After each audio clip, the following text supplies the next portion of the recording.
Sabi ko na, kainan ka, lakas na naman ang boses mo. Sabi ko na, nakainan ka. Lakas na naman ang boses mo. Hindi mo kita nakita eh. Ha? Hindi kita nakita. Yan. Kaya sabi ko na, lakas na ng boses mo. Hindi mo kita nakita eh. Rinig na yung boses mo eh. Saan? Kwarto. Kasi sila Christian eh. Nagari sila. Ay sa bagay, hindi pa nag-meeting. Bakit? Di ba pinagbabawal na ni Mama mag-inom dyan? Ay, oo nga.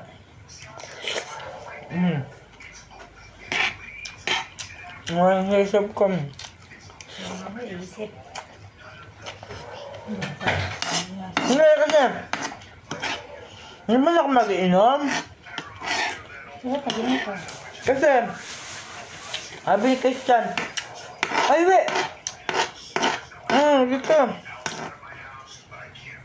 May gin dito. Ano kami ni Pai, ganda ganyan. Kuya, bantay ako eh. Hindi, isa lang. Ano lang ito, matulog. O sige, pasarap ako.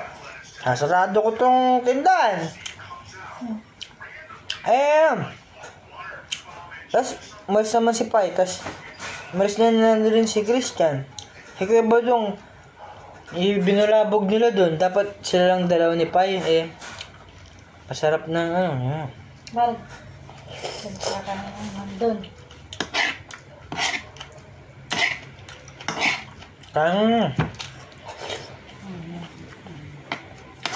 Sangla si Christian yung cellphone niya.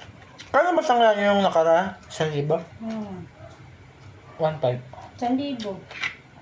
200 ah. Sinasangla niya kanina. Ay, uwi na siya. Sangla niya 500. Ngayon. Gawin man ng 1,000 ba? Sige. Ayun, cellphone, 1,000. Kailan lang ba yun? Hindi. Sa 17. Yung linggo. Siyempre.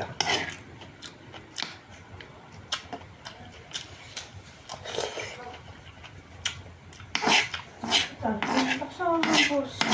Gini mo naman yun. Narinig mo ko dyan? Oo.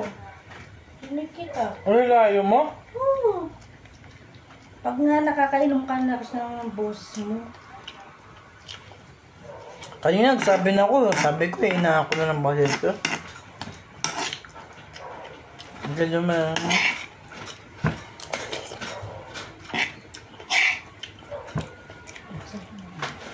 Hindi na yung makakapag-inom dyan.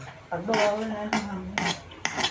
Magtitinda pa naman ako ng gin tsaka mga ano. Bawal na sila dyan mag-inom. Kung gusto nyo na mag-inom, huwag na sila sa bahay nila. Saka ikaw nga, di ba? Nagbawal ka ng mama mag-inom.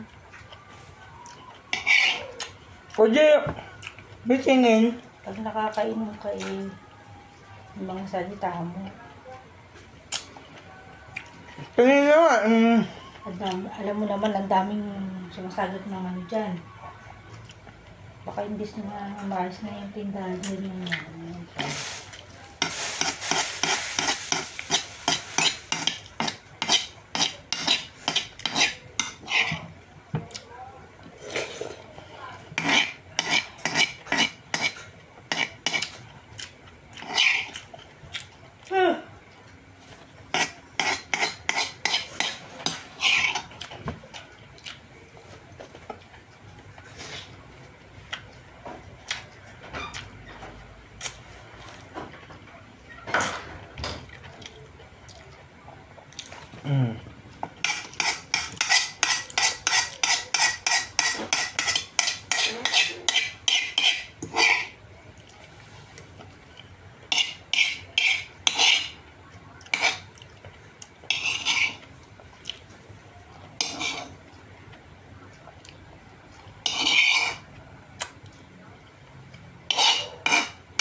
Mhm.